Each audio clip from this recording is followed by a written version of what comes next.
नमस्कार, स्वागत है आपका वी टाइम न्यूज पर और आपके साथ मैं हूं पहली चौहान। बढ़ते हैं खबरों की ओर। भाजपा आज पूरे झारखंड में हेमंत सरकार की नीतियों के खिलाफ प्रदर्शन कर रही है। मानव श्रृंखला बनाकर विरोध जताया जा रहा है। इधर भारतीय जनता पार्टी रांची महानगर इकाई की ओर से मोरहाबादी मैदान में महात्मा गांधी की प्रतिमा के समीप मानव श्रृंखला बनाकर विरोध प्रदर्शन किया गया, जिसमें दीपक प्रकाश ने कहा, राज्य में कानून व्यवस्था की स्थिति बेहद खराब हो गई है। राज्य सरकार हर मोर्चे पर विफल है, जनता बेहाल है, चौतरफा हाहाकार है, शासन जनता के मुद्दों से भटक गया है। कार्यक्रम में मुख्य रूप से भाजपा के प्रदेश अध्यक्ष दीपक प्रकाश, बीजेपी के राष्ट्रीय प्रवक्ता सह राज्यसभा सांसद जफर इस्लाम, रांची विधायक सीपी सिंह, मेयर आशा लकड़ा, उप महापौर संजीव विजयवर्गीय सहित तमाम विधायक, वार्ड पार्षद, सभी मोर्चा व मंडल के पदाधिकारी शामिल हुए और सभी ने हेमंत सरकार के खिलाफ हमला बोला है। देखिए, भारतीय जनता पार्टी अपनी आवाज बुलंद लगातार कर रही है। जब से ये सरकार बनी है, उनका 2 साल पूरा हो गया, आज तक उन्होंने कोई नया काम या विकास का काम नहीं किया। अपने मैनिफेस्टो में जो भी उन्होंने लिखा था, सबको उन्होंने एक ताक पर रखा है और इस सबको उनके कान तक आवाज पहुंचाने के लिए आज भारतीय जनता पार्टी मानव श्रृंखला बनाई है। मैं आपको बता दूं, ये महिला विरोधी, युवा विरोधी, विकास विरोधी सरकार है। जेएमएम और कांग्रेस की सरकार कभी नहीं चाहती है कि झारखंड का विकास हो, झारखंड के युवाओं का विकास हो, महिलाओं का विकास हो। आज पूरे प्रदेश में सभी प्रखंडों में इसी प्रकार का मानव श्रृंखला का आयोजन किया गया।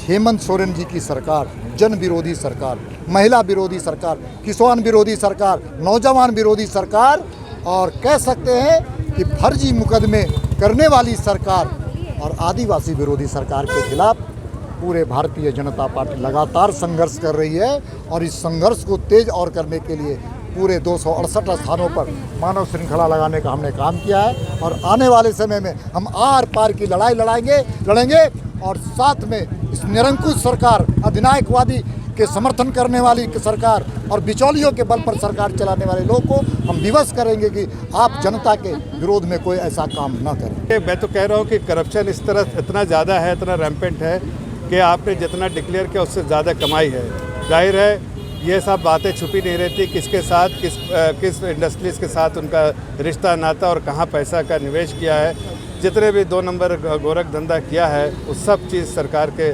नज़र में है और इसका भुगतान जो है और इसके जवाबदेही उनको देनी चाहिए। आज प्रदेश में जिस तरह के हालात है उससे सिर्फ एक ही बात दिखता है और सामने बिल्कुल सामने दिखता है कि हेमंत सरकार जो है वो सिर्फ लूटपाट की सरकार है, बिचौलियों की सरकार है और खाने वाली सरकार है।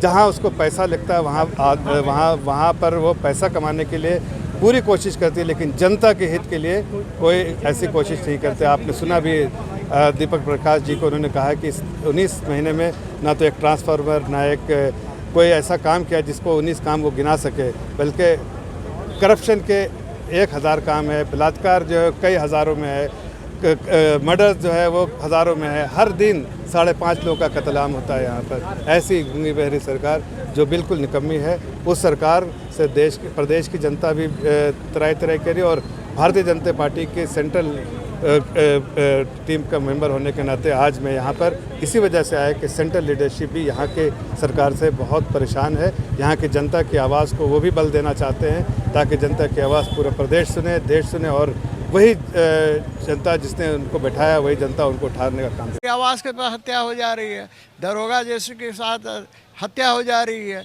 तो मैं कह रहा हूँ उग्रवादी आतंकवादी क्या हाल कर रखा है पूरे झारखंड को, ये नहीं दिख रहा उनको। तो सवाल है कि कांग्रेसी बोलते हैं, अरे कांग्रेसी के इसी चाल चरित्र और चेहरा के कारण आज पूरे देश के अंदर क्या स्थिति है, उन्हें गौर करना चाहिए कि आज बंगाल में सुपड़ा साफ हुआ, एक विधायक नहीं हुआ और पूरे भारत के अंदर मात्र 44 सांसद हैं और उनका नेता तो कौन है पता है। वो भारत में लोग उन्हें पप्पू के नाम से ही जानते हैं। इसी से अंदाजा इन कांग्रेसियों का लगा सकते हैं ना। हमारे पास काम नहीं, हम बेकाम हैं, तो कांग्रेस के पास काम है। 19 महीना में तो कोई काम किया नहीं। बॉर्डर की स्थिति इतनी खराब है कि राजधानी में दिन दहाड़े हत्या। वी टाइम न्यूज के लिए रांची से दिलीप सिंह परिहार की रिपोर्ट।